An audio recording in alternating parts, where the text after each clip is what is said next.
Hey everyone, welcome to Daily English, your quick and easy way to learn English every day.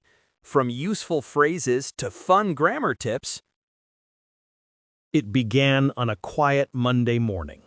One of those mornings when the city still feels half asleep. The air was cool, the streets were half empty, and my heart was full of nervous excitement. It was my first day at a new office, a new beginning after months of searching for a stable job.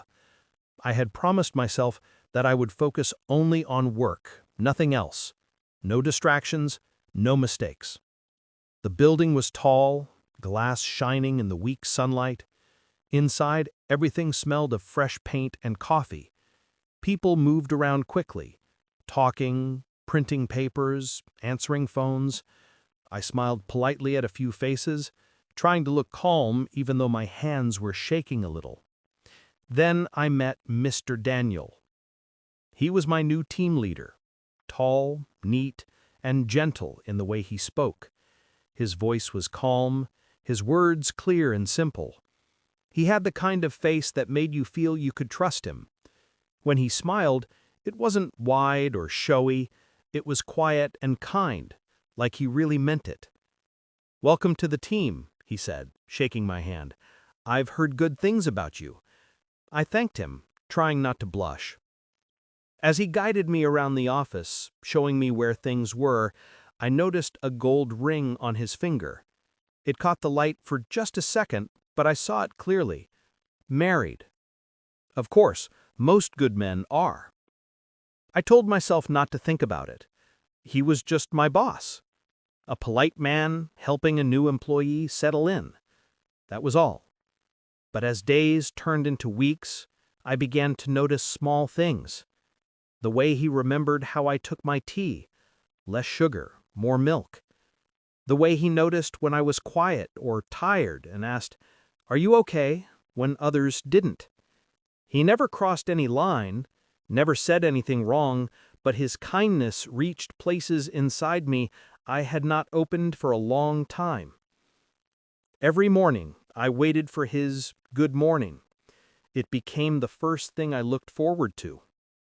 Sometimes he would stop by my desk to talk about work and ask about my weekend.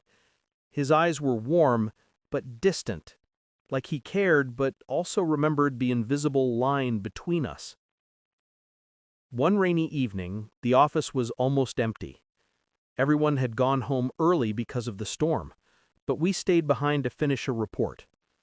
The rain hit the windows softly, and the city lights blurred through the glass. I could hear the hum of the air conditioner, the tapping of the keyboard, and my heartbeat.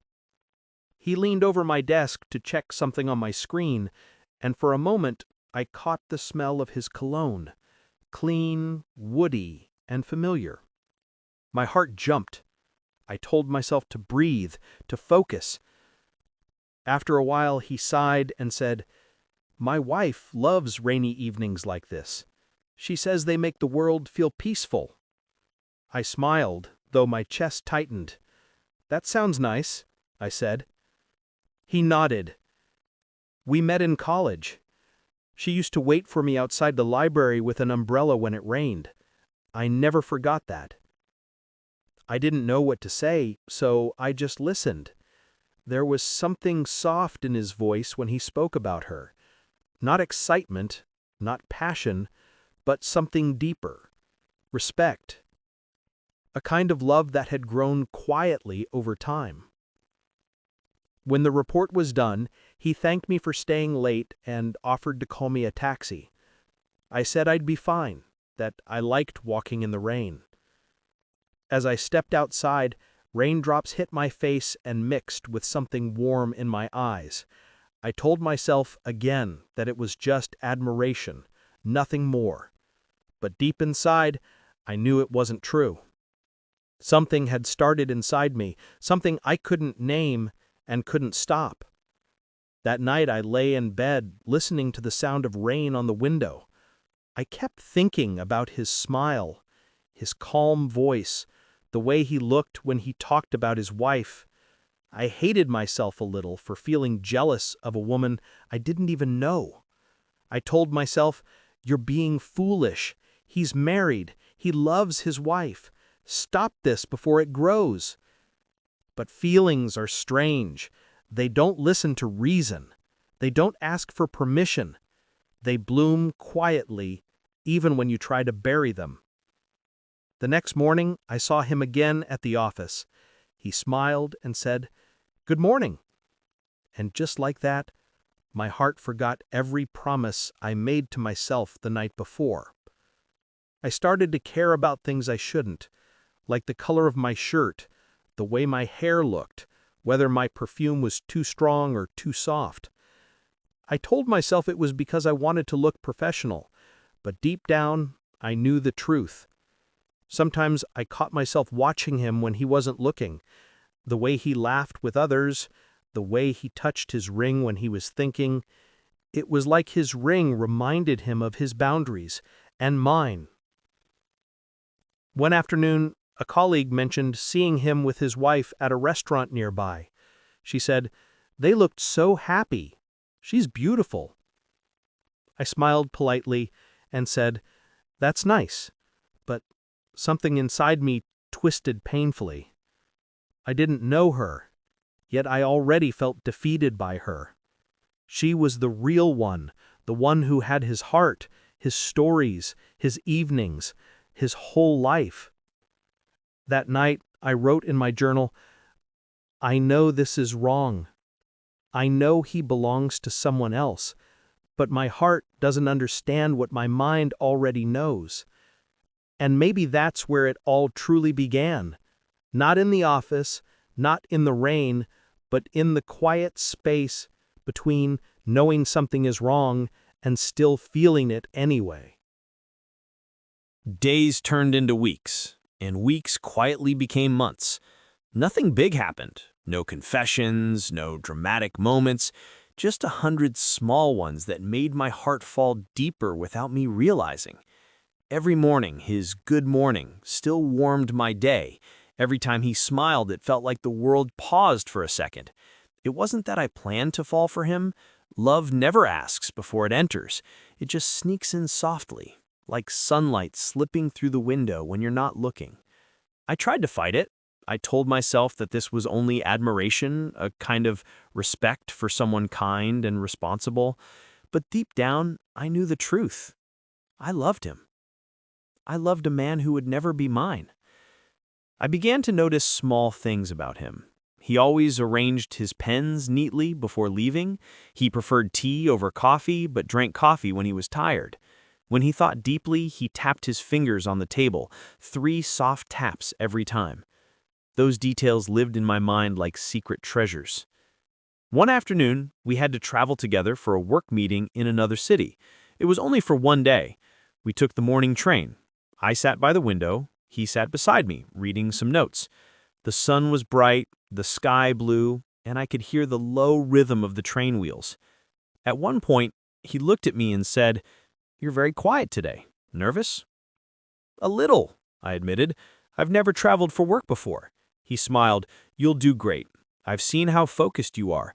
You remind me of how my wife was when she started her career." That word again. Wife. It fell between us like a small wall. I smiled and nodded, pretending it didn't matter. During lunch, we sat at a small cafe near the meeting venue.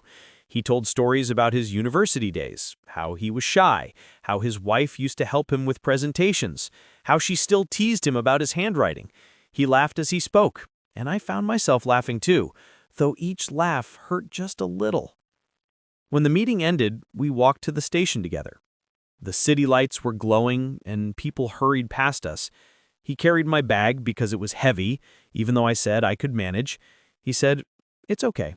You remind me of my younger sister, always trying to do everything alone." I wanted to tell him that I wasn't his sister, that I wasn't just another colleague, but, of course, I said nothing. I smiled, and we walked in silence until we reached the train. When I got home that night, I felt both happy and broken. I had spent a whole day with him, talking, laughing, sharing small stories. But I also knew it was dangerous, because every shared smile made the distance between right and wrong smaller. After that day, I started avoiding him. Or at least I tried to. I replied to his emails politely, but kept my answers short. When he came near my desk, I pretended to be busy. I told myself I was being strong, but inside I missed him more than ever. A few days later, he noticed. "Are you all right?" he asked one evening. "You've been quiet lately." "I'm fine," I said quickly. "Just tired." He studied me for a second, then nodded. "Don't overwork yourself," he said softly. "You're doing great." His kindness made my eyes sting. It was always his kindness. Gentle, unintentional, but powerful. It wasn't his fault, he was just being himself. The problem was me, because I had given meaning to every small thing he did. That night, I sat by my window and cried silently. I thought about his wife, the woman who waited for him at home, who probably cooked dinner while he worked late, who knew what made him laugh and what calmed him when he was upset. She had the real moments. I only had borrowed ones, a few hours, a few smiles, a few words. Still, I couldn't stop loving him. One Friday evening, after everyone had left, I was about to shut down my computer when I saw him standing by the window, looking out at the city lights. He seemed lost in thought. "You're still here," I said softly. He turned and smiled. "You too." We both laughed quietly. Then there was silence. The kind of silence that feels full, not empty. He looked at me for a long moment, and I felt my heart beat quicken. Then he said, "You remind me of something I miss. That young feeling of being excited about life, about work. It's nice having you here." I didn't know what to say. His words were simple, harmless, but they reached too deep. I wanted to say something honest, to tell him that he had become my favorite part of every day, but I couldn't, because it would ruin everything. So I just said, "Thank you," and smiled. When he left, I sat in my chair long after, staring at the door he had walked through. I knew I was living a secret life, one no one could see. On the outside, I was calm and professional. Inside, I was quietly in love with a married man. I didn't want to destroy his world. I didn't want to break anyone's heart, including my own. I only wanted time to stop so I could live in these quiet, unspoken moments a little longer, where love existed but never asked for more. I told myself that this love would fade, that it was just a passing feeling. But love doesn't always fade. Sometimes it grows in silence, even when it has no home to belong to. That night, before sleeping, I whispered to the dark, "I love him. I know I shouldn't, but I do." And the darkness, kind and quiet, said nothing back. The months that followed felt both long and short. Long because every day was filled with feelings I couldn't show, and short because time moved too quickly when I was near him. I learned to live with my secret. I smiled when he spoke, laughed when everyone else did, and tried to look normal. But inside, my heart carried a quiet storm. I knew it was wrong to love him, yet that truth didn't stop the feeling. Love isn't always a choice. Sometimes it's a shadow that follows you, even when you walk away from the light. He never did anything to lead me on. He was always respectful, gentle, professional. Maybe that made it even harder, because he wasn't trying to make me love him. I loved him because he was good, because he was kind, because he treated people with care in a world where many didn't. I tried to move on. I even went on a few dates, hoping I could replace him with someone else, but every time I found myself comparing them. No one laughed like him. No one spoke with the same calmness. No one looked at me with that quiet understanding. I hated myself for it, but I couldn't help it. Then one day, everything changed. He announced in a meeting that he was being transferred to another branch, a promotion. Everyone clapped and congratulated him. I smiled too, even as my heart sank. I had known this day would come, but knowing didn't make it easier. After the meeting, he came to my desk. "I'll be leaving next month," he said kindly. "You'll do great without me. You've grown so much since your first day." I forced a smile. "Thank you, sir. I've learned a lot from you." He smiled back. "I'm proud of you." That night, I cried again. Not the quiet tears of guilt I had before, but deep, heavy tears that come when something ends before it begins. The next few weeks passed in slow motion. I tried to avoid being alone with him, but somehow fate kept bringing us together. Short talks in the hallway, small laughs at the coffee machine, a final lunch with the team. Each moment felt like the last page of a book I didn't want to finish. On his final day, the office threw a small farewell party. There were balloons, cake, and cheerful music. People took pictures and shared memories.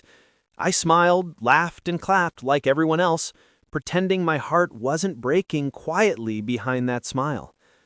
When everyone left, I stayed behind to help clean up. He was there too, packing his things. For a while, we didn't speak. The silence between us was full of all the things we had never said. Then he turned to me and said, "Thank you for everything. You've been one of the best people on the team." I swallowed hard. "You've been the best boss I've ever had." He smiled softly. "That means a lot." For a second, I thought about telling him everything. About the nights I couldn't sleep, the letters I wrote and never sent, the way I fell in love with his kindness. But I didn't. I realized that some feelings are not meant to be shared. They exist only to teach you something. Instead, I said, "I hope your wife and you will be very happy in the new city." His eyes softened. "Thank you," he said quietly. "That's very kind." He reached out his hand, and I took it. His handshake was warm, steady, gentle, the same as the first day I met him, but this time I let go first. As he walked away, I felt something break inside, not in a painful way, but in a freeing one. The part of me that had been holding on for so long finally began to release. That night, I walked home under a pale moon. The city was quiet, the air cool. I thought about how love can take so many forms. Not just joy, not just togetherness, but also silence, distance, and letting go. I realized that loving him had changed me. It had taught me patience, honesty, and the painful beauty of caring for someone without expecting anything back. It had shown me that love doesn't always have to end in possession. Sometimes it's enough just to feel it, to carry it quietly, and then set it free. Days later, I found an email from him.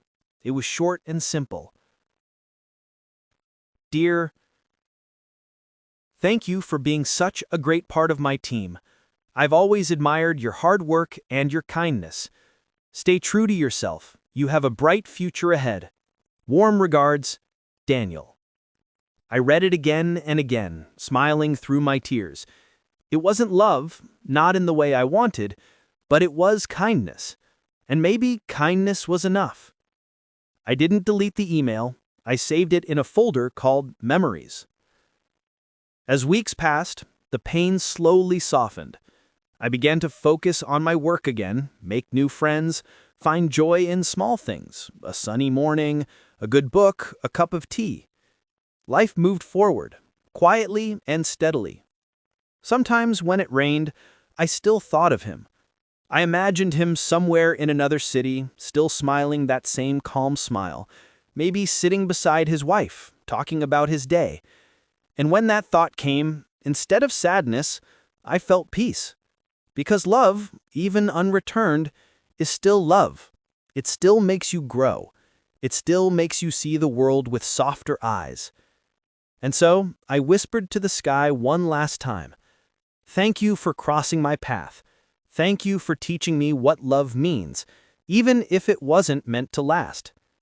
Then I closed my eyes and let the memory drift away, like rain falling softly on a window, disappearing into the night. Thanks for watching Daily English. If you learned something new today, don't forget to like, share, and subscribe for more quick English lessons every day. See you tomorrow.